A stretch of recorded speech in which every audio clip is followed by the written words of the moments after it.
하나님의 말씀 마태복음 1장 1절부터입니다.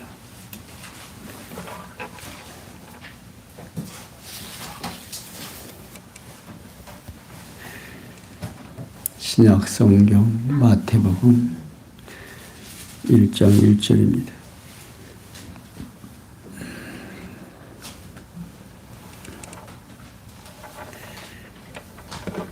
찾으신 줄 알고 보겠습니다. 아브라함과 다윗의 자손 예수 그리스도의 세계라. 아브라함이 이삭을 낳고 이삭은 야곱을 낳고 야곱은 유다와 그의 형제를 낳고 유다는 다만에게서 베레스와 세라를 낳고 베레스는 헤스론을 낳고 헤스론은 람을 낳고 람은 아미나답을 낳고 아미나답은 나손을 낳고 나손은 살몬을 낳고 살몬은 라합에게서 보아스를 낳고 보아스는 룻에게서 오벳을 낳고 오벳은 이새를 낳고 이새는 다윗 왕을 낳으니라. 아멘.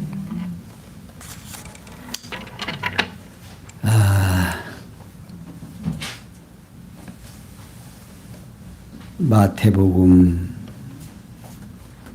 1장에서 오늘 밤 우리들이 생각해 볼 내용은 17절까지 오늘 생각해 보려고 합니다. 예수께서 구원의 언약을 성취하시려고 오신 그리스도이심을 자신의 계보에 의해서 보여주심으로 증거하는 내용입니다. 그 내용 가운데 1장 1절에서 6절은 6절 상반절은 아브람부터 다윗 왕이 출생하기까지의 계보를 증거하는 내용이고 6절 하반절에서부터 11절은 다윗 왕부터 바벨론으로 이거할 때까지의 계보를 증거하는 내용이고 또 12절에서 17절은 바벨론으로 이거한 후부터 예수님이 출생할 때까지의 계보를 증거하는 내용으로 이어져 있습니다. 그러니까 예수께서는 구약의 언약을 성취하려 오신 그리스도이심을 자신의 계보에 의해서 보여주심으로 증거하고 있습니다. 곧 아브라함부터 다윗 왕이 출생하기까지 계보를 비롯한 다윗 왕부터 바벨론으로 이거할 때까지의 계보와 바벨론으로부터 이거 후부터 예수 출생까지의 계보에 의해서 보여주심으로 증거하는 내용입니다. 이러한 증거는 여호와 하나님께서 창세전에 작정하신 영원한 뜻에 따라 언약하신 말씀에 바탕을 두고 있습니다. 일찍이 여호와 하나님께서는 아브라함을 비롯한 이스라엘 열조에게 우영적인 3대 언약을 세워주셨습니다. 그 내용이 창세기 12장에서부터 36장까지 기록되어 있죠. 그리고 야곱을 통해 유다에게 복을 주시면서 왕의 홀이 유다를 떠나지 아니할 것과 치리자의 지팡이가 그의 발사에서 떠나지 아니하시기를 실로가 오시기까지 미친다는 것을 언약해 주셨습니다. 창세기 49장 10절에서 밝혀주고 있죠. 이는 유다 지파에 속한 다윗 왕가에서 대를 이어 왕이 일어나 이스라엘을 다스리는데 그리스도가 오시기까지 미칠 것을 언약하신 거죠. 따라서 예수님께서는 구약에서 언약하신 말씀대로 당신을 보여주시려고 아브라함과 다윗의 계보를 따라 잉태했다는 여호와의 언약이 역사적 사실로 우리에게 보여주시는 겁니다. 그러니까 지금 마태복음 1장 1절에서 구약과 신약을 연결하는데 아주 큰 매듭을 짓습니다. 뗄래야 뗄 수 없는 매듭이죠. 그 매듭이 1장 1절에는 예수님께서 구약의 언약을 성취하러 오신 그리스도의 계보에 대한 개관을 증거하신 내용입니다. 그러니까 예수님께서는 그리스도의 계보에 대한 개관을 어디서부터 시작하느냐 하면 아브라함과 다윗의 자손 예수 그리스도의 세계라고 증거하고 있습니다. 여기 자손원이라고 하는 말은요, 예수 그리스도에 관하여 독특하게 사용된 용어로서 법적인 정식 후손을 가리키고, 세계라는 말은 계보 또는 족보라는 뜻을 가지고 있습니다. 그리고 예수라는 이름은 헬라어로 이에수스라고 하는 말인데, 이는 여호와는 구원이시라는 뜻으로서 구약에서 하나님의 고유 명사로 알려진 여호와와 그 밀접한 관계를 유지하는 이름입니다. 그리고 그리스도라는 내용은요, 기름 부음 받은 자라는 뜻으로서 히브리어로 마취아우라는 말이고, 헬라어 크리스토스라고 하는 말로 번역한 겁니다. 요한복음 1장 41절에서 소개되고 있고 4장 25절에서 소개되고 있습니다. 그러니까 아브라함은 이스라엘의 조상이고 다윗은 이스라엘의 초대 왕으로서 이름은 이스라엘 역사에서 핵심적인 인물입니다. 그래서 마태는 이스라엘 백성을 대상으로 예수께서 그리스도이심을 증거하려고 이스라엘의 조상 아브라함과 초대왕 다윗의 자손으로 예수 그리스도가 출생하는 사실을 증거하고 있습니다. 이는 구약 성경에 기록된 이스라엘의 역사적인 사건들이 모두 그리스도에 대한 언약의 말씀이라는 사실로 맥을 같이 하고 있습니다. 따라서 예수 그리스도가 아브라함과 다윗의 자손이라는 말은 예수께서 언약대로 오신 그리스도라는 말과 뜻을 같이 하고 있습니다. 그런데 여호와는요, 구원이시라는 뜻을 가지고 있는 예수라는 이름은 구약의 언약대로 성취하신 여호와라는 이름과 자기 백성을 죄에서 구원할 그리스도라는 이름의 의미를 함축하고 있습니다. 이는 구약과 신약이 서로 밀접한 관계를 유지하고 있음을 말해주고 있죠. 그러니까 예수 그리스도가 구약시대 아브라함과 다윗의 자손으로 출생했다는 사실이 이를 더욱 분명하게 해주고 있습니다. 이렇게 예수께서는 자신이 구약의 언약을 이루려고 오신 그리스도의 계보에 대한 개관을 증거하고 있습니다. 1절에서. 그러니까 구약 성경이 아브라함과 다윗의 자손들의 삶이거든요. 그 구약 전체가 그래요. 하나님께서 아브라함을 불러서 이제 그의 후손을 역사 속에서 섭리하시는 과정이 어디까지냐? 말라기서까지.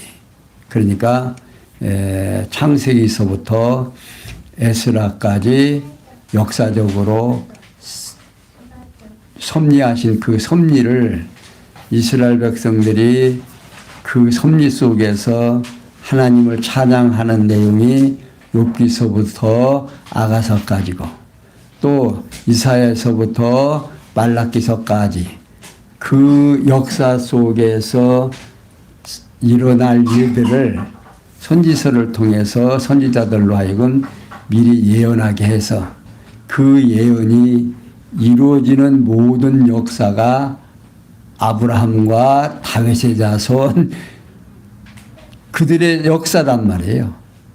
그 역사 속에서 하나님께서 당신을 우리에게 보여주는 사건이죠. 그 구약에서 약속이 누구냐? 예수 그리스도라 그 말입니다. 통치자. 그러니까 창세기서부터 생육하고 번성하고 땅을 정복하고 다스려라 하는 약속과 함께 그게 복으로 인간에게 줬죠. 근데 그 복이 뭐냐면 구약에서 무형적으로 생육 번성을 하는데 아브라함에서부터 예수님이 오실 때까지 그 역사를 이제 섭리를 하신 내용이 구약의 내용이다. 그러니까 마태복음 1장 1절에서 그 연결고리를 구약과 신약이 하나라는 사실을 아주 단단한 매듭을 거기서 딱 지어줍니다. 그리고서는 2절에서 6절에 보면 6절 상반절에 보면 예수님께서 아브라함부터 다윗 왕까지 그리스도의 계보를 증거하는 내용입니다. 그러니까 예수님께서는 아브라함이 이삭을 낳고 이삭은 야곱을 낳고 야곱은 유다와 그 형제를 낳고 자 여기서 낳고라는 말은 낳다라는 뜻으로 친자의 경우만이 아니라 직계 후손이나 법적 후손의 경우에도 사용되고 있습니다. 그러니까 아브라함은 여호와 하나님의 언약 대상입니다. 이삭 역시 여호와의 언약에 의해 아브라함이 아내 사라에서 얻은 아들이고요.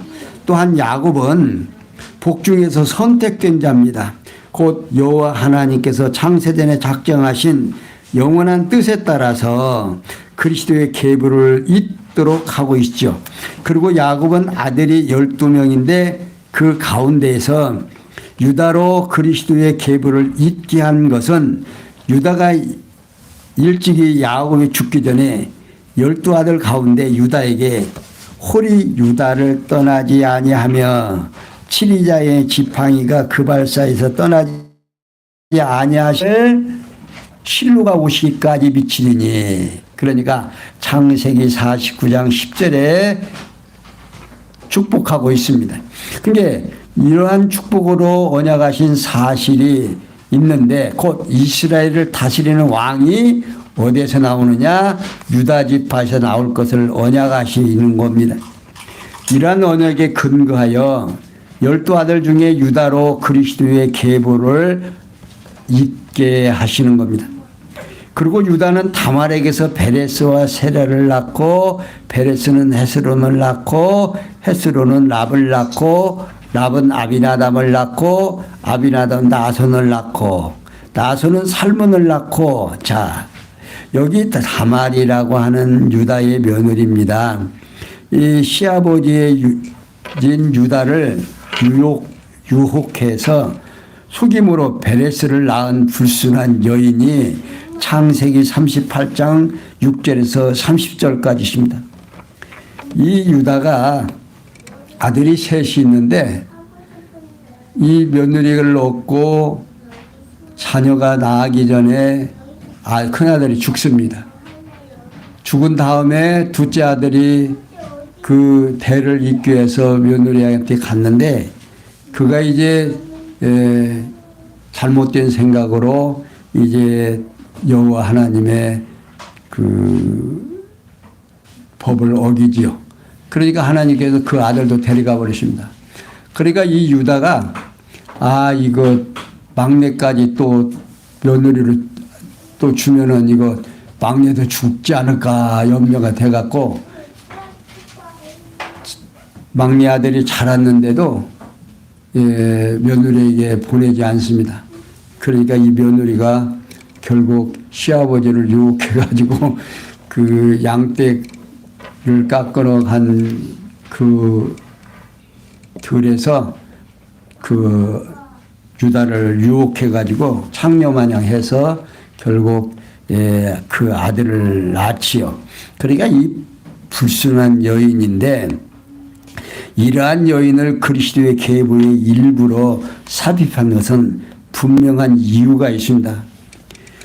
이유는 그리스도께서 죄인의 계보를 따라 인간의 몸을 입으시고 언약대로 출생하신 사실을 강조하기 위한 거죠.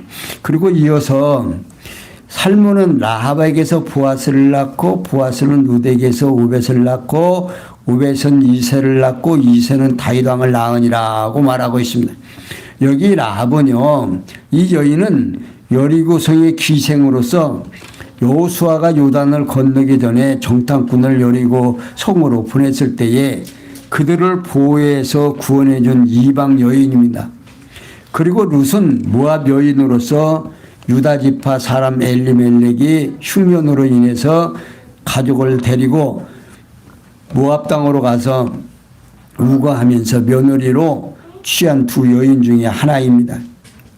이렇게 불결한 이방 여인들이 그리스도의 계보에 삽입된 것은 그리스도께서 죄인의 계보를 따라서 인간의 몸을 입으시고 언약대로 출생하신 사실을 강조하기 위한 겁니다. 그리고 결국 그리스도는 아브라함의 자손으로 유다 지파의 계보를 따라 다윗 왕의 자손으로 출생하신 거죠. 이렇게 예수님께서는 자신이 구약의 언약을 이루시려고 오신 그리스도이심을 증거하기 위해 아브라함부터 다윗 왕까지 그리스도의 계보에 대하여 증거해 주십니다. 그리고 예수님께서는 구약의 언약을 이루어 주시려고 오신 그리스도이심을 아브라함부터 다윗 왕이 출생하기까지 계보를 증거하고 있습니다. 그러니까 예수님께서는 자신의 계보에 대한 계관을 가르치면서 아브라함부터 다윗 왕까지 그리스도의 계보에 대하여 보여주심으로 증거해 주고 있습니다. 자, 1장 6절 하반절 보겠습니다. 다윗은 우리아의 아내에게서 솔로몬을 낳고 솔로몬은 르호보암을 낳고 르호보암은 아비야를 낳고 아비야는 아사를 낳고 아사는 여호사밧을 낳고 여호사밧은 요람을 낳고 요람은 우시야를 낳고 우시야는 요담을 낳고 요담은 아하스를 낳고 아하스는 히스기야를 낳고 히스기야는 므낫세를 낳고 므낫세는 아몬을 낳고 아몬은 요시야를 낳고 바벨론으로 이거할 때에 요시야는 요고냐와 그의 형제를 낳으니라. 11절까지입니다. 이게 예수님께서는 다윗 왕가의 위를 계승한 14명의 왕들로 이루어진 자신의 계보를 증거하고 있습니다. 이게 이유는 예수님께서 만왕의 왕이신 그리스도이심을 증거하시려는 거죠. 그러니까 왕으로 오시는 분은 왕의 계통을 따라서 와야 되잖아요. 그러니까 모형과 그림자로 구약에서 보여주신 것을 실제로 예수님 자신이 왕가의 후손으로 왔다는 사실을 보여주기 위한 것입니다. 여기 우리아의 아내는 밧세바라는 여인으로서 다윗이 그 여인과의 부정한 관계를 숨기려고 남편 우리아를 죽인 후에 자기 아내로 취한 여인입니다. 이렇게 부정한 방법에 의해서 아내로 취한 여인이 예수님의 계보에 언급된 것 역시 그리스도께서 죄인의 계보를 따라 인간의 몸을 입으시고 언약대로 출생하신 사실을 강조하기 위하십니다. 이 다윗이라는 왕도 참 굉장히 위대한 것 같으지만 여인 하나를 얻기 위해서 그 남편을 전쟁터로 보내서 맨 앞에 가서 싸우게 해가지고 적으로 하여금 죽게 한 겁니다. 이렇게 엄청난 죄악을 범한 그 혈통을 따라서 예수가 났다 이 말. 근데 다윗과 솔로몬은 이스라엘 통일 왕국 시대의 대를 이어서 나라를 다스리던 왕들입니다. 그리고 르호보암은 아비야를 낳고 아비야는 아사를 낳고 아사는 여호사밧을 낳고 여호사밧은 요람을 낳고 요람은 우시야를 낳고 우시야는 요담을 낳고 요담은 아하스를 낳고 아하스는 히스기야를 낳고 히스기야는 므낫세를 낳고 자 여기 르호보암을 비롯한 아비야나 아사 여호사밧 요람 우시야 요담 아하스 히스기야와 같은 10명의 왕들은 이스라엘 왕국 시대에 다윗 왕가의 왕직을 계승하여 남쪽 유다를 다스리던 왕들입니다. 이게 다윗과 솔로몬은 통일된 이스라엘을 왕이었지만 그 후부터는 이스라엘이 남과 북쪽으로 나누죠. 그러니까 솔로몬이 죽은 다음 뭡니까? 그 아들에게 야, 좀 세금 좀 적게 좀 해주라. 너희 아버지가 그냥 궁녀들을 엄청 많이 하고 얻고 그냥 세금을 많이 내가지고 우리가 너무 힘들으니까 너만은 좀 세금 좀 적게 좀 내게 해라. 그러니까 뭐라게요? 겁을 줍니다. 우리 아버지는 새끼손가락이지만 나는 엄지손가락이라기로 같이 하겠다라고 겁을 주니까 결국 남쪽과 북쪽으로 나누어져 가지고 이제 왕이 달라요. 그러니까 뭡니까?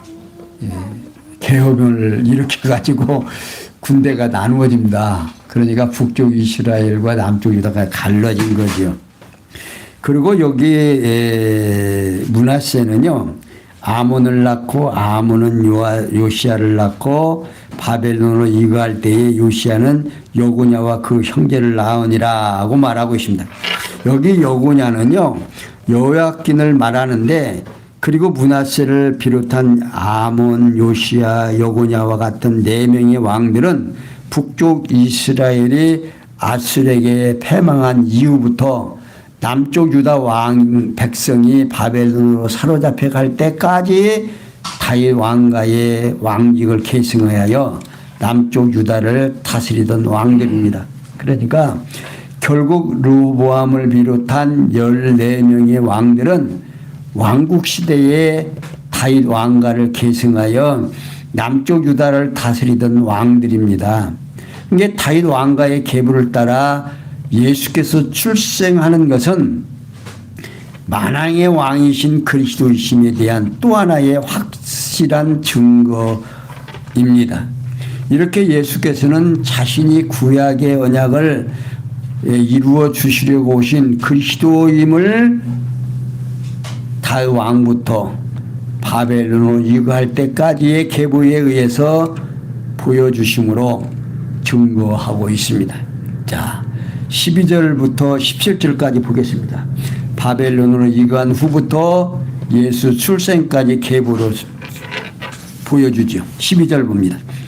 바벨론으로 이거한 후에 여고냐는 스알델을 낳고 스알델은 스룹바벨을 낳고 스룹바벨은 아비옷을 낳고 아비옷은 엘리야김을 낳고 엘리야김은 라소를 낳고 라소는 사독을 낳고 사독은 아김을 낳고 아김은 엘리웃을 낳고 엘리웃은 엘리아사를 낳고 엘리아사는 mat단을 낳고 mat단은 야곱을 낳고 야곱은 마리아의 남편 요셉을 낳으니 마리아에게서 그리스도라 칭하는 예수가 나시니라.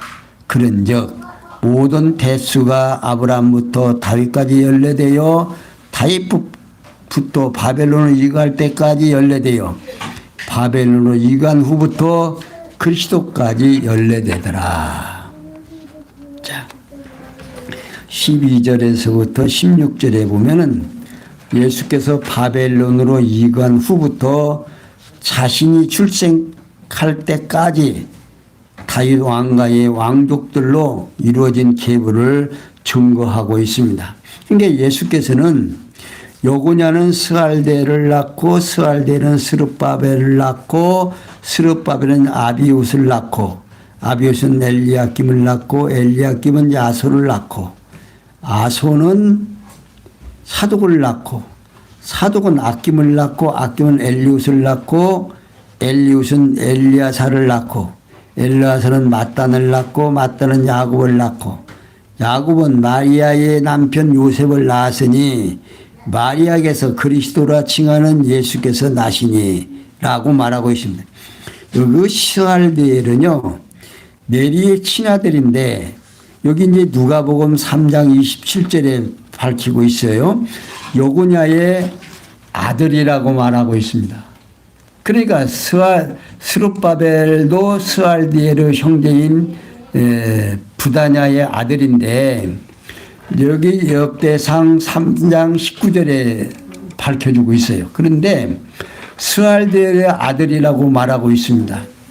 이렇게 말하는 것은 친자가 없어가지고 양자로 입적해서 대를 잇게 한 법적 계보로 여겨집니다.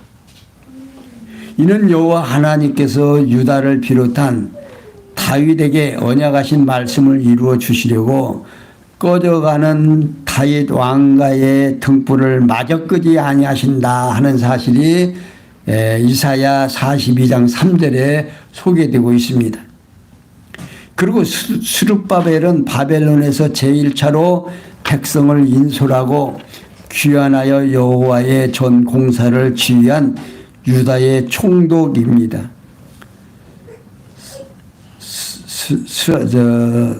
스알디엘 2장 2절에서도 말하고 있고 학개 2장 2절에서도 밝혀주고 있습니다.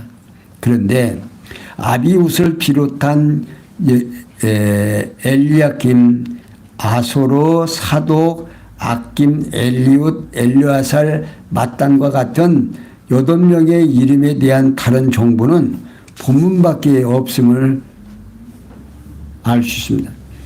이 본문에서밖에 이 8사람은 설명이 없어요. 어떻게 태어났는지 어떻게 된 사람인지는 없습니다.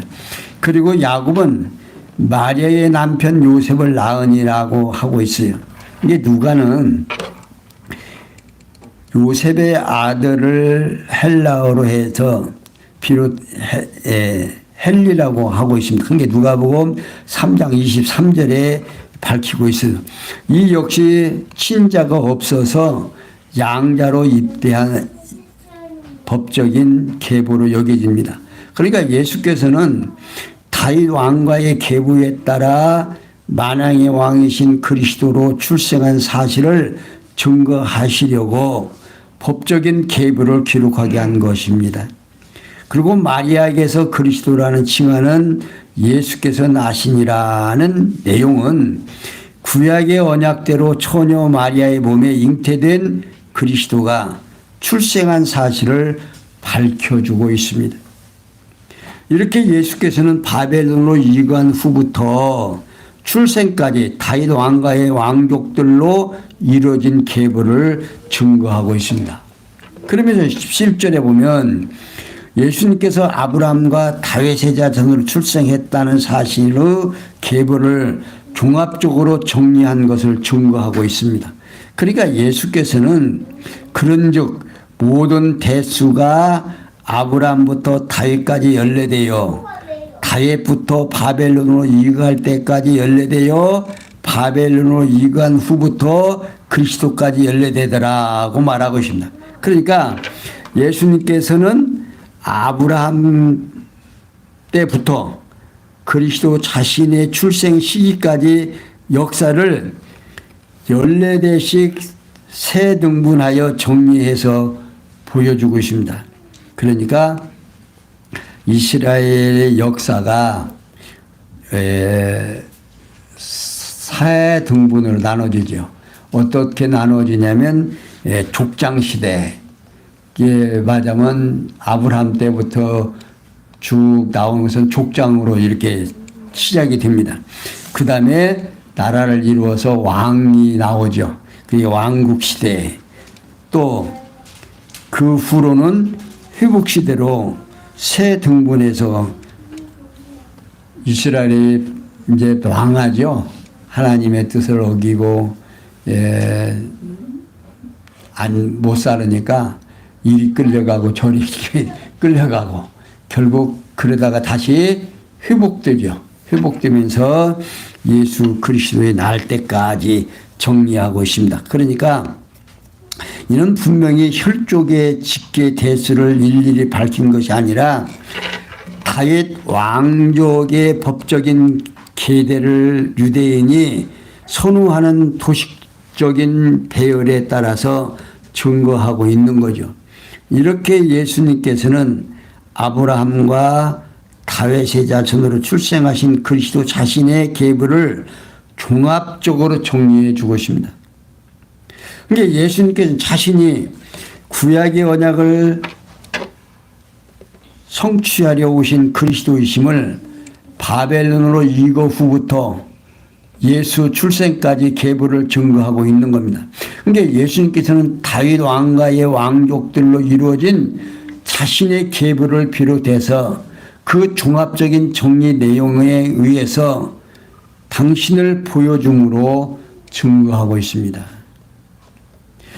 이상과 같이 예수님께서는 자신이 구약의 언약을 성취하러 오신 그리스도이심을 자신의 계보에 의해서 성취함으로 증거하고 있습니다. 그러니까 곧 아브람부터 다윗 왕이 출생하기까지의 계보를 비롯한 다윗 왕부터 바벨론으로 이거할 때까지의 계보와 바벨론으로 이거한 후부터 예수 출생까지의 계보에 의해서 성취함으로 증거해 주고 있습니다. 이러한 증거는 여호와 하나님의 영원한 작정 섭리에 따라서 언약하신 말씀이 이루어진 역사적 사실에 대한 증거입니다. 그러니까 하나님께서 구약에서 계속 하시는 말씀이 나는 누구다? 여호와로다. 어떤 말씀을 선지자들로 하여금 증거하면서 나는 여호와로라. 한번 약속하면 그 약속을 이룬다 안 이룬다. 이룬다 하는 것을 계속적으로 반복해. 이게 여호와라는 이름이 구약에서 엄청 많이 소개하고 있습니다. 그러한 내용 속에서 당신이 태어날 것. 그러니까 구약 족장시대, 왕정시대, 선지시대 뭐를 통해서 이루어지는 일들이 누구를 위해서? 예수 당신을 위해서. 이게 요한복음에서 그러죠. 너희가 성경에서 영생을 얻는 줄 알고 성경을 상고하거지만 성경은 곧 누구에 대하여? 내게 대한 증거라고 설명하고 있습니다. 그러니까 성경 66권 전체가 누구를 위한 것이다? 당신을 드러내는 것이다. 하나님 당신을 우리로 하여금 드러내서 우리로 하여금 그를 경외하며 믿게 하려는 게. 자, 그러면서 이러한 증거는 여호와 하나님의 영원한 작정 섭리에 따라서 언약하신 말씀이 이루어진 역사적 사실에 대한 증거입니다. 그러니까 일찍이 여호와 하나님께서는 아브라함을 비롯한 이스라엘 열조에게 모형적인 3대 언약을 세워주십니다. 그 모습이 창세기 12장에서부터 36장까지 소개되고 있어요. 그리고 야곱을 통해 유다에게 복을 주시면서 야곱의 홀이 유다를 떠나지 아니할 것과 치리자의 지팡이가 그 발 사이에서 떠나지 아니하시기를 누가 올 때까지 실로가 오시기까지 미친다는 것을 언약하신 바가 있습니다. 창세기 49장 10절에서 밝혀주고 있죠. 그리고 그 언약을 성취하시려고 만왕의 왕이신 예수 그리스도를 아브라함과 다윗의 자손으로 출생케 하신 겁니다. 이는 여호와의 언약이 역사적 사실로 이루어진 일입니다. 자, 하나님께서 왜 이렇게 역사를 통해서 증거해 주시는가? 오늘 우리가 의문이 생기죠. 자, 하나님께서는 이 긴 역사를 통해서 이루어진 일을 왜 성경을 통해서 우리에게 보여주느냐 하는 겁니다. 그러니까 여호와 하나님께서는 언약대로 이루어 주신 목적은 영원하신 하나님이 언약대로 이루어 주시는 여호와의 영광을 보여주시고 예수님께서 언약대로 오신 그리스도이심을 보여주시려는데 있을 뿐만 아니라 이를 택한 백성들로 하여금 확실히 믿게 해서 하나님이 여호와임을 깨달아 알고 그를 경외하며 섬기게 하려는데 목적이 있다고 말입니다. 그러니까 하나님께서는 누구를 위해서? 당신의 백성들을 위해서. 지금 실제로 예수 하나님께서 우리에게 보여주시는 것들은 어떻게 해요? 지금 역사 속에서 이루어지고 있지만 우리는 눈으로 보지 못하죠. 그러니까 우리 인간들의 인식이라고 하는 것은 보고 만지고 듣고 이런 과정을 통해서 인식하게 된다고 합니다. 그러니까 인식 맞다 그렇다 하게 되는데 긴 역사를 통해서 누구를? 예수를 보여주시고 예수를 보여준 긴 역사 속에서 누구를 드러내요? 당신을 드러내서 보여주시. 근데 보여주면서 그걸 보여주는지 안 보는지 역사를 누가 이끌어가는지를 모르잖아요. 그러니까 하나님께서는 성경을 통해서 당신이 역사를 인도해 간다는 사실을 성경을 통해서 알게 하고 이 알게 한 것을 우리로 하여금 보고 느끼고 인식하게 한다. 그래서 이제 구약에서는 모형과 그림자로 보여주시더니 신약에 예수님이 오셔서 당신 스스로 당신이 우리에게 보여줍니다. 보여주는 과정 속에서 우리로 하여금 그를 믿어지게 하고 그를 인식해서 경외하며 섬기게 하려고 하시는 이 놀라운 사실을 우리를 깨닫는다면 우리가 얼마나 축복받은 자인가를 다시 한번 확인하고 확인된 삶이 우리로 하여금 힘차게 오늘의 어떠한 어려움도 견뎌낼 수 있는 소망을 주신다는 사실을 깨닫고 그 깨달음 속에서 소망을 가지고 살아가시는 우리 성도님들 되시기를 바라면서 오늘은 여기까지 소개해 드렸습니다. 기도합니다. 영광의 하나님, 우리로 하여금 하나님이 어떠하신 분가를 알고 예수를 깨닫게 하시고 예수를 믿고 우리로 하여금 당신의 백성임을 인식하고 소망 속에서 살아가도록 은혜 주심을 감사하며 오늘 또 내일 또 희망 속에서 살아가는 우리의 삶 되도록 인도하여 주시옵소서. 모든 것이 합력해서 선을 이룰 줄 믿사옵고 예수님의 이름으로 기도하옵나이다. 아멘.